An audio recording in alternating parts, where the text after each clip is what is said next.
Hi guys! Magandang araw sa inyong lahat at welcome back to my channel. So ayan guys, nandito pala tayo ngayon sa tabing dagat at ayan nga, napakaganda nga talaga dito at kulang lang talaga sa linis. So ayan nga pala guys, no, kukuha tayo ng bituon dahil walang pumapansin at gawin nating panghaplas. So ayan guys, nakikita nyo naman kung gaano kadami yung bituon dito na hindi pinapansin. So ayan, ang sabi daw dito ay lason daw ito. So alam ko guys, totoo naman talaga tong lason sa mga isda. So ayan, itong ilog na to ay walang isda na mamatay. So ayan guys, natakot lang ako dahil may kuryente, kaya pumasok na lang ako doon sa loob para doon ako kumuha sa kabila. Dahil yung kuryente ay nasa tubig talaga, nakalaylay, nakakatakot. Dami. Ito yung bituon na sinasabi nila na gamot daw. So kunin natin, sayang. Ayan. Ito na yung bulaklak.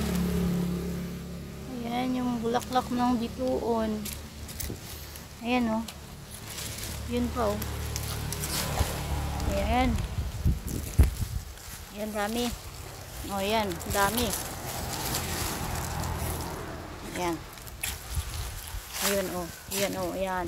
Ito pa, aray ko. Nagat pa ako. Ayan guys, ang dami kong nakuha guys, ang bag. Isang bag yung nakuha ako. Aray! Uy, lumubog ako. Lumubog. Lumubog.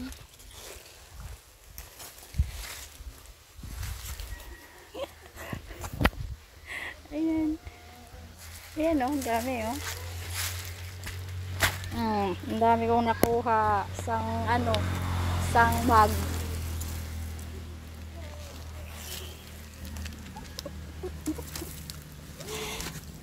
Ayan sila. Nakatingin sa akin.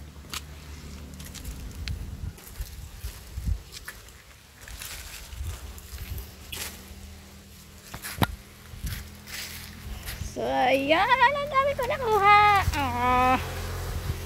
Let's go.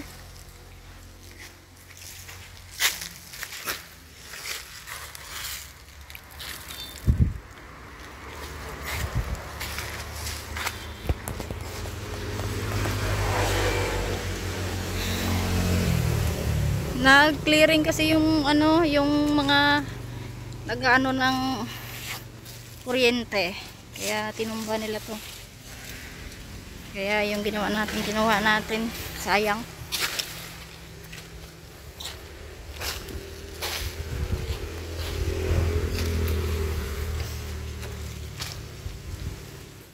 At eto nga pala guys, ang lahat ng nakuha kong bituon doon sa may sapa.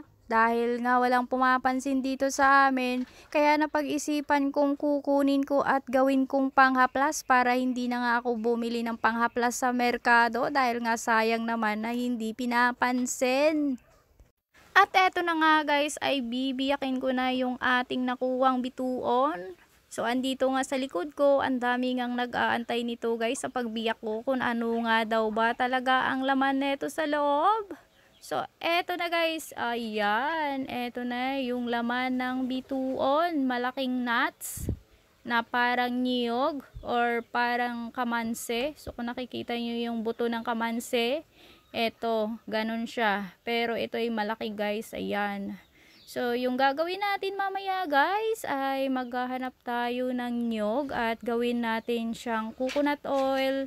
Tapos ihalo natin itong bituon. Pero syempre guys, ibibilad muna natin itong bituon. At hanggang mag-dry guys. So pag dry na at pwede nang maihalo doon sa ginawa nating coconut oil, ihalo natin at gawin nating panghapla. So nabasa ko lang guys at nakita ko din sa mga post ng iba na ito daw ay nakakagaling, maganda daw ito igamot sa mga bukol-bukol. So ayan, kumuha nga din ako ng bunga ng bituon na to dahil di pinapansin sa amin at itatry ko nga din, i-apply ko din sa sarili ko. So mamaya maghanap ako ng mga bukol sa katawan para ma-prove ko din kung totoo nga guys. At kanina nga guys, may nagtanong sa atin kung nakakalason nga din daw ba ito sa tao. Guys, wala akong nabalitaang may nalason nito sa tao. Pero syempre guys, mag-ingat na lang tayo, maghugas na lang tayo ng kamay after nating magbiak or maghawak nitong bunga para panigurado. So yun lang guys, hanggang dito na lang yung aking vlog. Thank you for watching guys. Bye-bye!